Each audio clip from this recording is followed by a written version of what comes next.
अहो काका, काय रे बाळा? तुम्हाला पोरं आहेत का जी? लगेच प्रयत्न केलो रे बापू, पण झाले नाही. दत्तक घेता का मला? का? ऐका ना काका, मला दत्तक घेवा ना.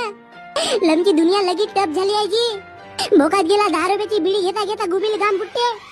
पहा ना काका, रईस घरचे दिसता तुम्ही. मला दत्तक घेवा ना. अबे पण तुझे माय बाप? माझ्या माय बापानं माझी मार्केट मध्ये सुपारी दिलाय. काय? ते सोडा ना काका, तुमच्या पाया लागतो जी. मला गाडी मध्ये घुमावायचं आहे, मला दत्तक घेवा ना. भोकात गेला आजच्या जमान्यामध्ये शिकून जॉब नाही भेटत, पैसे कमवला नाही तर मान नाही भेटत. हा तो काही मी करावाला गेलो तर उलटा होऊन बसते. माझे नशीब आता अशी नाही चमकत पहा. बोळ्याकडे जाऊन मी हात दाखवलो, त्यानं हात पाहून माझ्या हातावर थुकलं. भोसडीच्या म्हणते जन्मल्या बरोबर आपल्या गुबीमध्ये इंजेक्शन कुचकून मेलाच खा नाही म्हणते. मला अमीर बनावासाठी फक्त 2च रस्ते आहेत आता. एक तर मी अमीर घरच्या पोरी सोबत लग्न करीन, नाही तर मग कोणते तरी